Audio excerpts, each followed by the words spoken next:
Very good afternoon, dear students. So, at last, uh, there is offline exam. I don't believe any of you have ever thought at any point of time that you will have to sit in such an offline exam. But still, it is happening. And embrace it. Take the bull by the horn without getting scared of it. You better take the bull by the horn. Face it. And there is nothing much to do. You have a very little syllabus. Syllabus is planned. Only some few topics are given, which you have been reading from a very long time, to be very honest. So I believe, without getting much scared, I think it has opened a new vista for you, because it will be an offline. The validity and weight of this exam, the score which you are going to get after attempting this offline exam under the vigilance of external teachers, this will give you, to be very honest, this is going to be something that will give you a more weight in the score which you are going to get, in the certificate which you are going to get, rather than the previous years. That is my personal view. But still, because it is happening, it is better you go for it. And I believe you will come up with flying colors, even if it is an offline exam.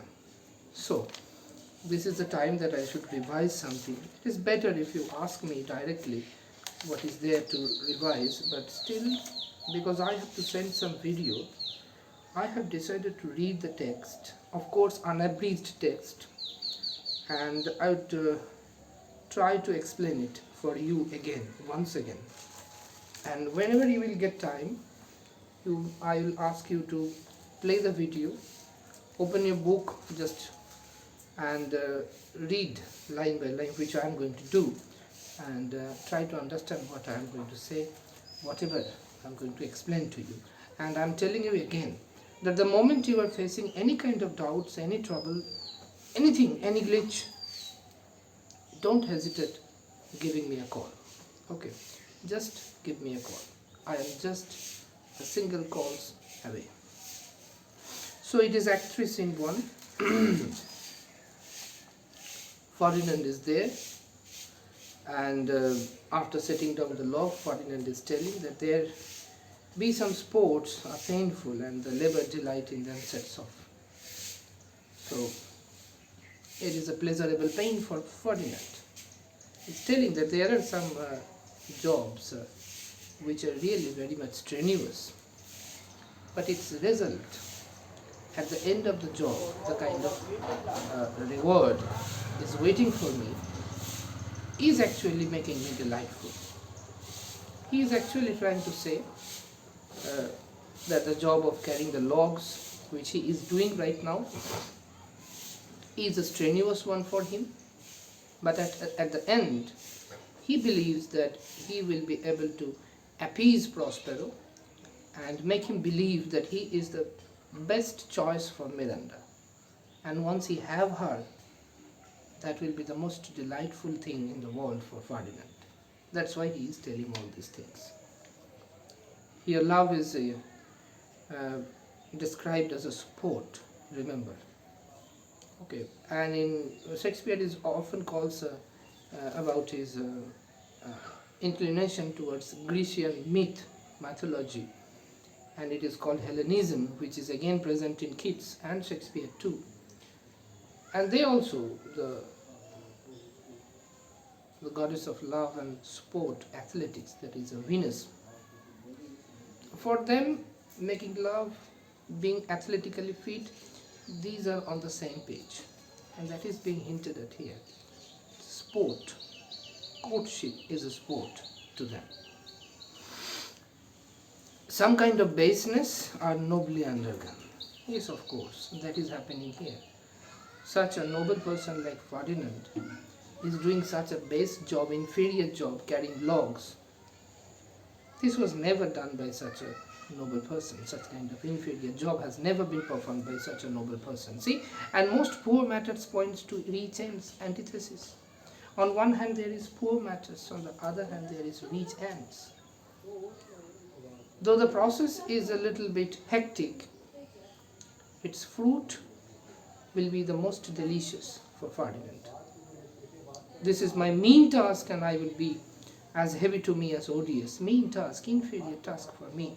And this is heavy for me. I'm getting too much fatigued, enervated. But the mistress which I serve quickens what is dead. But however enervated I might be, however listless I might have felt, but the moment I can remember for whom I am doing all these things, the moment the thought of Miranda emanates in my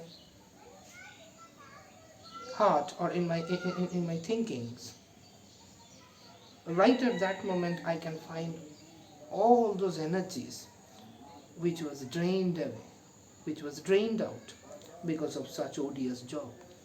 But the moment the thought of Miranda occurs in my mind, it is the moment that I can get back all those energies. So Miranda is the source of energy, source of encouragement for Ferdinand.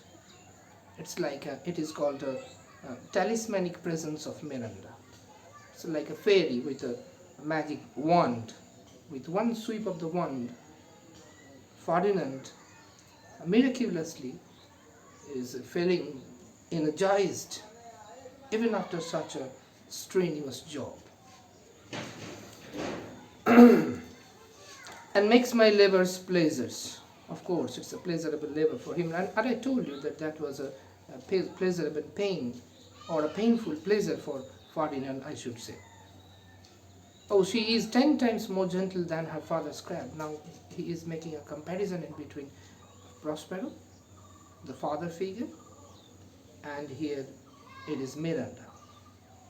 And for all the willing, I should say, Romeos, if the father is not giving his consent, for all the Romeos, the fathers of their beloved, of their Juliets, are the most harsh person in the world. Okay, that is no, I should say, that is the same with Ferdinand.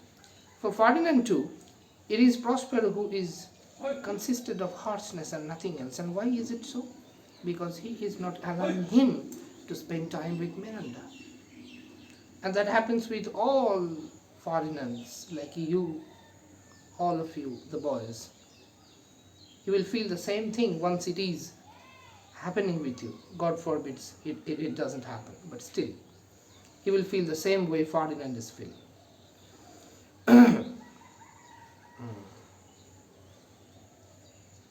Oh, she is 10 times more gentle than her father's crab, and he is composed of harshness.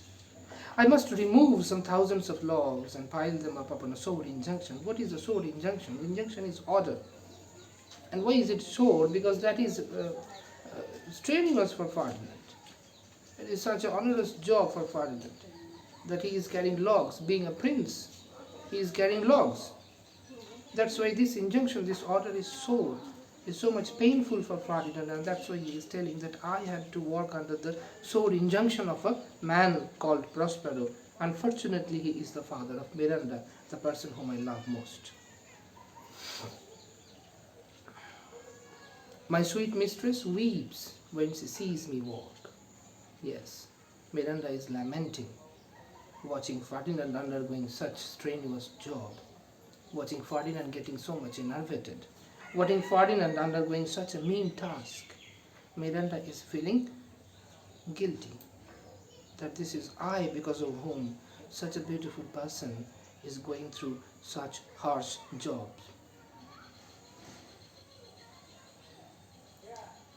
And say such baseness had never executed. Yes, that kind of base job, inferior job, had never been performed by such a man like me, Ferdinand, the Prince of Naples.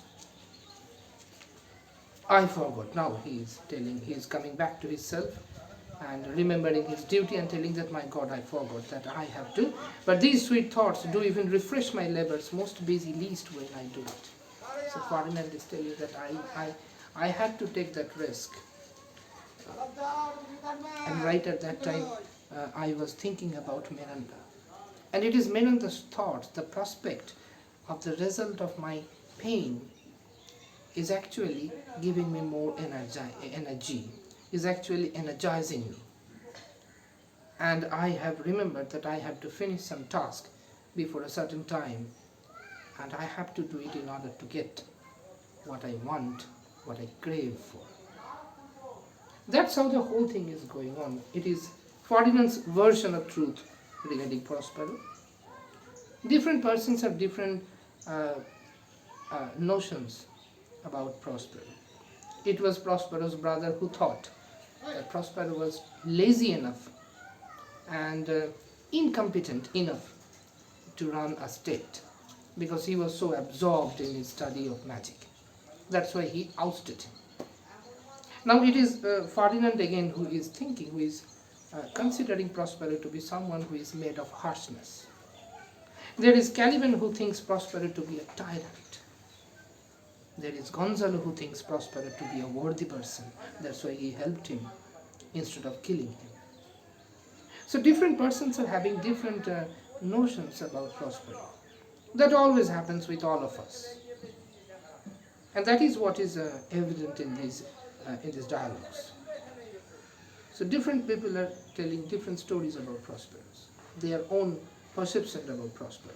Ferdinand is no such Ferdinand is exactly that kind of example, that he is asserting his own his own idea, his own perception about Prospero. Now Miranda is telling, alas, now pray you walk not so hard. Would the lightning had burnt up those logs that he were consigned to pile. So there is exaggeration, of course. Miranda is so much lovelorn that she is telling that I can't take it. I can't tolerate to see you undergo such harsh and base and mean job, my dear Ferdinand. Lightning would strike and set these logs to fire. The logs will be burning.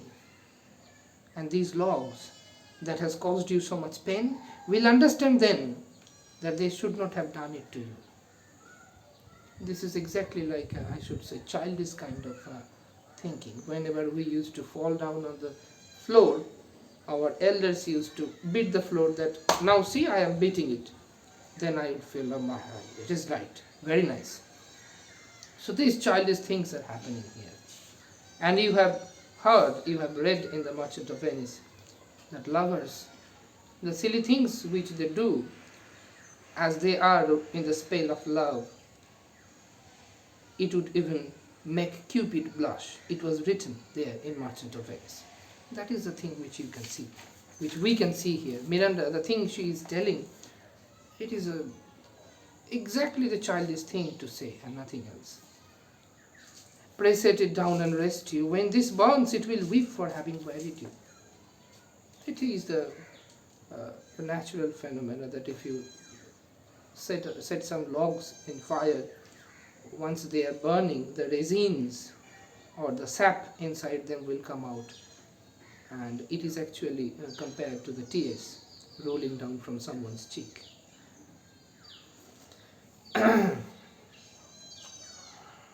My father is hard at study, means he is busy at study.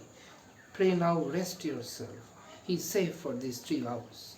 So the next 3 hours, my father will be busy in his study. During that time, I pray you sit here with me, take a rest, let us have some chat. That is the time when we can chat, we can discuss our future. And you can also feel relieved. So now Miranda is arranging time, or stealing time, to spend with Ferdinand. That is what is happening. But we know that Prospero is Argoside. He, like the angel, he is hovering over everywhere, having a close watch over his creations. The whole set, this island, I told you earlier, this is like the chess piece, the chess board. And these persons, these characters, They are like the chess pieces. And Prospero is closely watching which piece is moving towards which direction. And he is manipulating these chess pieces as if where to place them, where not to place them. That's all is happening here, dear students. So that's all for today. Once you have any problem, don't hesitate contacting me. Thank you very much. We will meet again. Ta-ra.